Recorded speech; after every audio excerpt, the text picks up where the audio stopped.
Boa noite, meus amigos, minhas amigas. Estamos aqui no canal Mundo Médico, muito além do consultório. Esse canal, que na verdade é uma série de grupos de Facebook, de WhatsApp, de redes sociais em geral, com vários enfoques diferentes de medicina. Então, tanto Revalida, estudando medicina no exterior, e por aí vai. Algumas páginas também de Facebook, e aumentando a cada dia. Nós temos hoje o Júlio César e a Emanuele, sua esposa, que são nosso queridíssimo casal PSI. Os dois são psicólogos experientes, são youtubers profissionais e são... o Júlio já teve experiência como psicólogo dentro da Fundação Casa, é professor universitário. A Manoel já é também psicóloga clínica, já também passou um estágio em hospital, agora na pandemia. Então, gente que tem uma grande experiência, uma grande bagagem, tanto acadêmica como pessoal. E hoje nós vamos discutir um pouco os aspectos psicológicos do filme Cartas para Tommy, que é baseado num fato real argentino, um caso real. Eles daqui a pouco vão dar um pouquinho mais de detalhes para a gente. E já agradecemos a presença do Júnior Marcondes, nosso cineasta, filósofo, amigo também de longa data, dos três aqui. E, sem mais delongas, passa a palavra ao nosso casal PSI, nossos convidados da noite. Muito obrigado. Obrigado, meu querido Paulo. Prazer estar com vocês. Olá, gente. Boa noite. Só fazendo um adendo é casal.psi. Eu sei, o Júlio sempre faz o casal psi, eu faço o adendo, é casal.psi. Isso, @casal.psi, nossa página lá no Instagram, né? E só uma retificação, é o Caderno de Tom, o filme que a gente vai conversar um pouco aqui, e agradeço, embora hiperbólico, né, um pouco hiperbólica a sua apresentação a respeito dos méritos do casal, mas a gente espera um dia fazer jus. A generosidade, né? Costumeira do Paulo. É isso aí. A gente vai dar spoiler ou não vai dar spoiler? A gente vai tentar não dar spoiler, tá? Porque é um filme bem bacana. A gente aqui tem a ideia de falar um pouquinho dos aspectos psicológicos, né? Do filme, sem dar muitos detalhes para que vocês não percam aí a curiosidade de assistir, quem ainda não conferiu, né? Filme argentino, né? Então é bom eu acho que a gente, em relação a spoiler, o trailer basicamente já conta toda a história. Uhum. Eu acho que só talvez alguns detalhes mais específicos do filme que não precisem ser mas a história em si já está praticamente inteira no trailer. E sim, como eu havia falado, é importante destacar que é um filme argentino, e isso já foge assim daquela ideia assim meio melodramática, né, apelativa, né, e já é uma abordagem assim mais existencial, né, dessa questão certamente dramática, que é a morte, né, o lidar com a morte, né, a morte como um fato natural, inexorável, inevitável, mas que gera apreensão, medo em muita gente, e muita gente pensa que se protege da morte ao não falar sobre ela, né?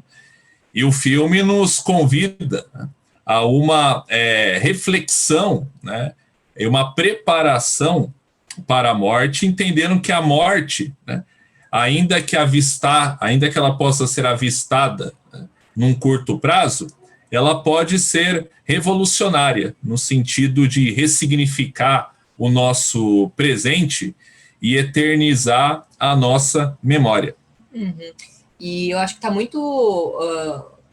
é uma pauta, né, um tema muito pertinente, né, para os nossos tempos de pandemia, né, porque a pandemia jogou aí no ventilador a finitude, né, os processos de perda, o luto, né, o luto, quando a gente diz luto aqui, não entendam só o luto como a morte em si, né, mas luto é todo o processo de perda, né, então quando você perde o trabalho, quando você perde o seu direito de ir e vir, você fica no lockdown, tudo isso são perdas, né, e o filme ele vai trabalhar exatamente com isso, né, com a finitude, como é quando o processo, né, natural, dito como natural, ele é invertido, né, quando invertido não, quando segue a ordem, desculpa, mas vem muito cedo, né, porque dando aí alguns dados do filme, é uma criança, né, que vai acompanhar ali o processo do morrer da mãe, né, e um morrer por câncer, então aquela coisa lenta, dolorosa,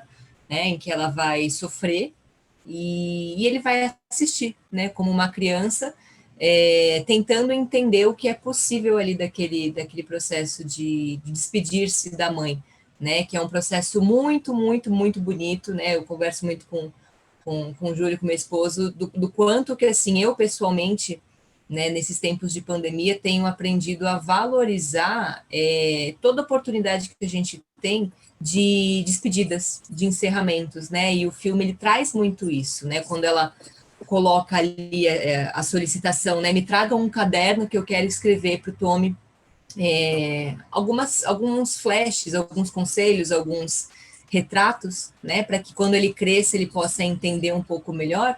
Ela está dando concretude para o processo de luto dela, né? Então, assim, hoje, com a pandemia, a gente foi roubado justamente disso, né? Eu, quando estive ali no hospital referência para Covid, na UTI, eu via muito isso, né? De pessoas que não tinham oportunidade de se despedir dos seus familiares, porque o familiar entrou com uma tosse, com uma dor nas costas para fazer um teste e ela nunca mais voltou, né? Ela não teve oportunidade de fazer o fechamento, de fazer o encerramento ali daquela pessoa, porque ela estava isolada, né? Ela foi entubada, ela foi sedada, ela não conseguiu se despedir, dizer nada, né? Então, vejam aí o paralelo com essa mãe escrevendo aí as cartas, né? Do caderno, né? Do Tommy, e como isso é doloroso, mas como isso é necessário para a gente poder fazer um encerramento de um luto saudável, né, para que isso não se torne depois um luto patológico, um luto complicado.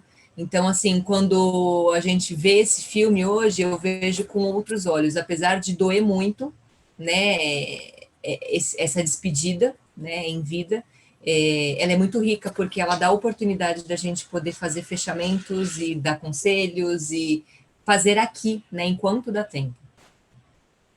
Sim, conforme a minha esposa trouxe, a perspectiva da morte num curto espaço de tempo, né?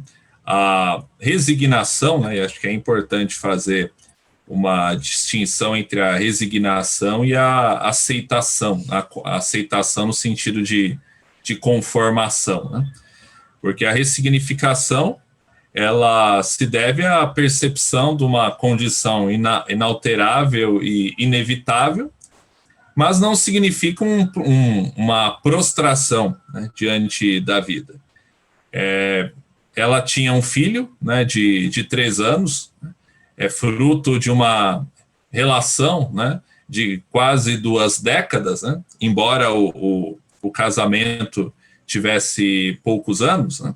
Mas, assim, é um fruto de uma relação que passou por várias estações, né? Várias modalidades, né? Experimento de várias dimensões, de uma amizade, de um enamoramento, né? E depois de muito tempo, de um casamento. E ali, né, o filho significava, entre outras coisas, né, a continuidade, né, a atualização da memória, a atualização, né, da vida, né, dela que como realidade física, material, estava se esgotando, mas como memória espiritual, né, como representação simbólica, né, estava assim ganhando um novo impulso, né? E através desses cadernos, das imagens, das figuras, né, dos registros daquilo vivido, das expectativas, dos conselhos que ela deixava para o filho, se presentificaria, né? Ou seja, se tornaria eterna no tempo. E também tem o filme toca, né, tangencialmente na questão da eutanásia, né, eutanásia ou ortonásia, né? Ortotanásia, distanásia, né? Tudo aquilo Distanásia, que né? é a Porque até que ponto é uma abreviação da vida e até que ponto é um prolongamento artificial da existência.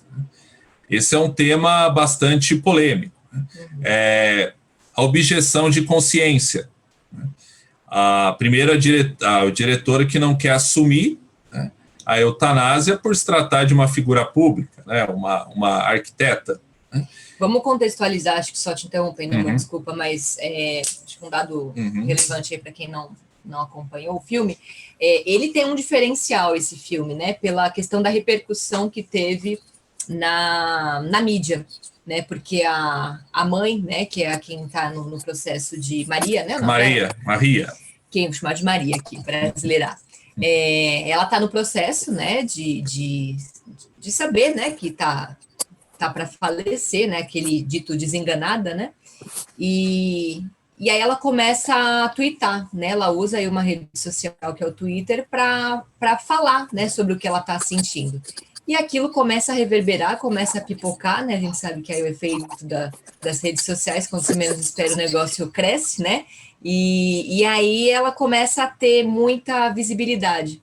Então, as pessoas começam a se solidarizar, né, com as postagens dela ali, com os tweets, e fica como se fosse um Big Brother, né, vamos chamar assim. As pessoas começam a acompanhar, né, o que está acontecendo, qual é a próxima notícia que o médico deu, o que vai acontecer, e uma marca dela muito acentuada é o humor, né, ela tem um sarcasmo bem peculiar, né, acho que o filme sendo argentino, né, dá um tchan a mais, assim, né, a gente consegue sentir, né, isso, e aí é uma estratégia dela, né, é um mecanismo de defesa para ela poder lidar ali com essa questão, mas ela lida de peito aberto, né, quem tem mais dificuldade, na verdade, ali no filme para aceitar é o esposo, né, o esposo dela, em vários momentos a gente vê um esposo um pouco em choque, né, cansado,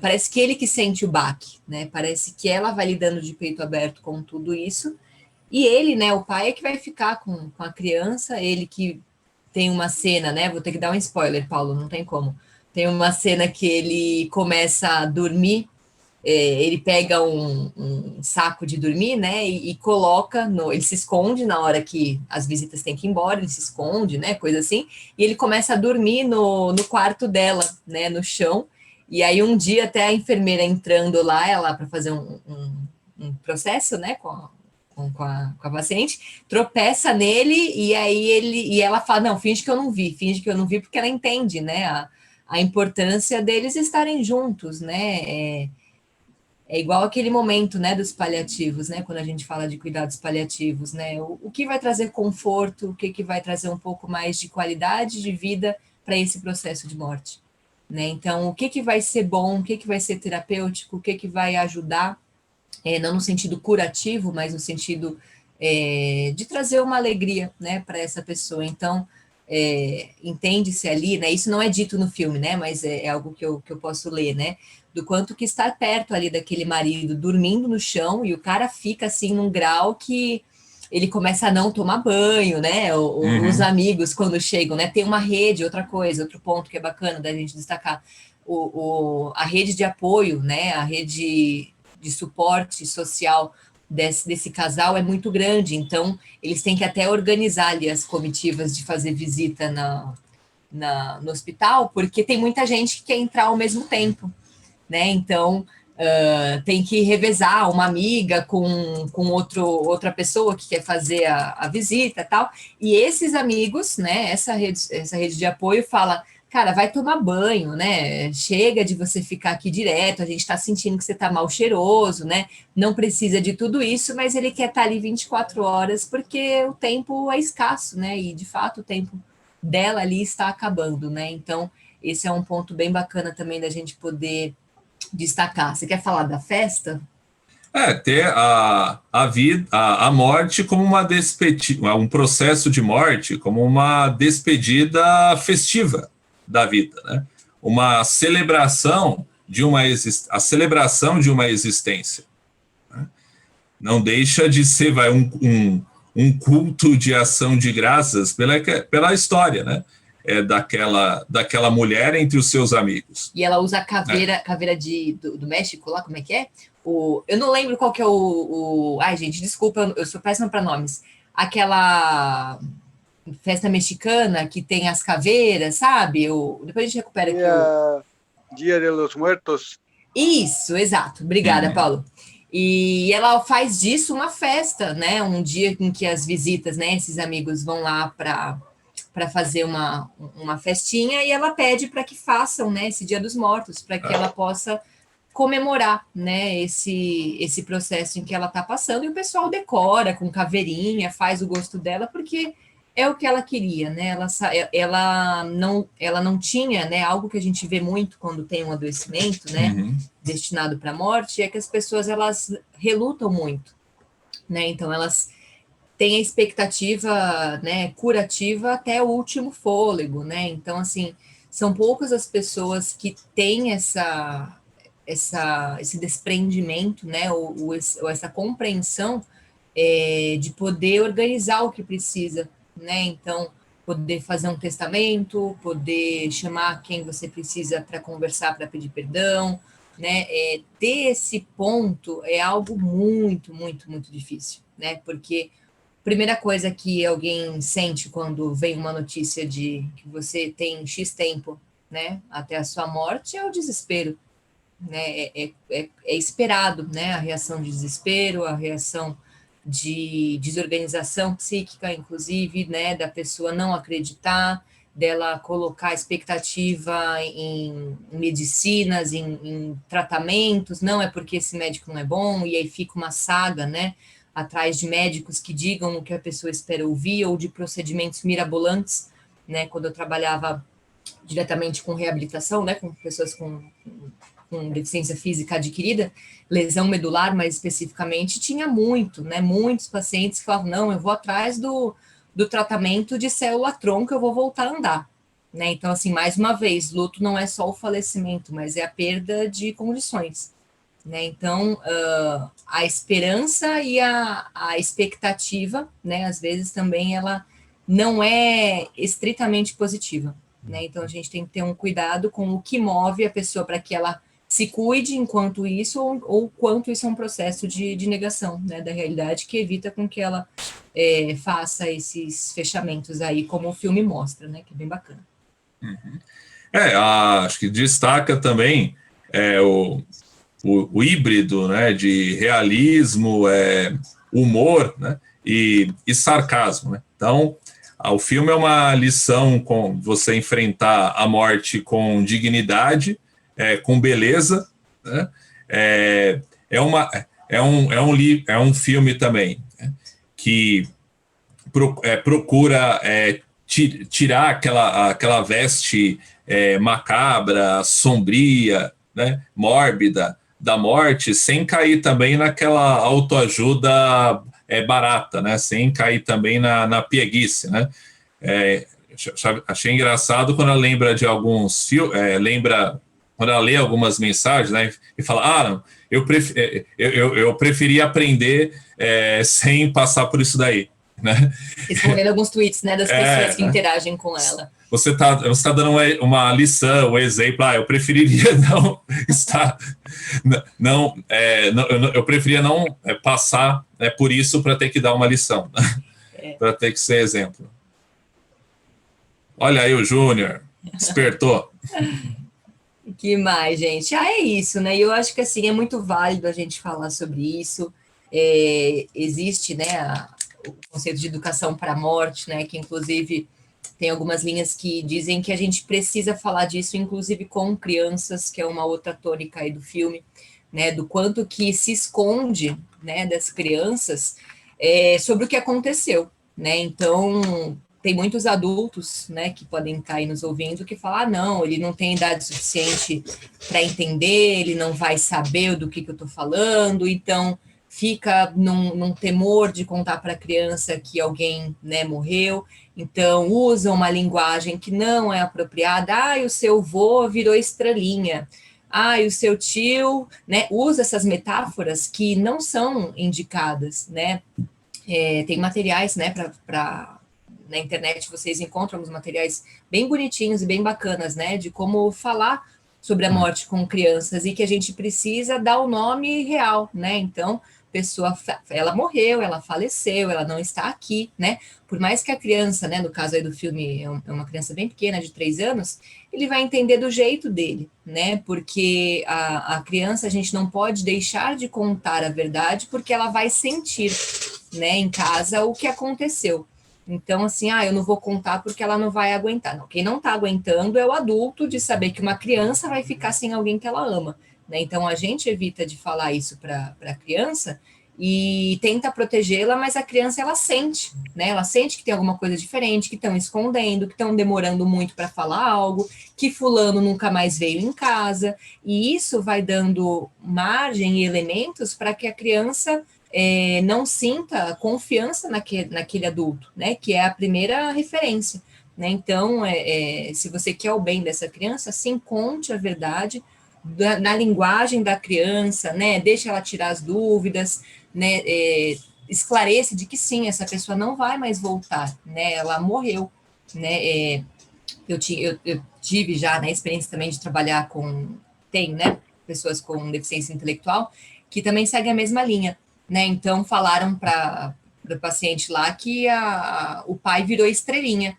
E ela estava achando que virou estrelinha, até que um dia o irmão falou: olha, o pai não vai mais voltar, e explicou, né, o que seria a morte, e aí sim que caiu a ficha, isso já tinham passado alguns anos da morte do pai, né? Então, como que a gente também não colabora, a gente tem as boas intenções, mas a gente tem que saber lidar. E aí alguns teóricos, né, alguns profissionais dizem que isso seria até indicado fazer parte aí de um possível currículo, né, de você abordar, né, na escola, falar sobre isso com as crianças e desmistificar, né, porque aí a gente entra até numa outra live aí, mas quando a gente fala de suicídio, né, os tabus, então não vamos falar porque vai aumentar o índice, não, a gente tem que falar sobre tudo isso para que a gente possa evitar, né, casos de suicídio, por exemplo, e evitar esse extremismo, né? Não podemos falar sobre a morte, não podemos falar sobre temas delicados, e sim, nós devemos, porque isso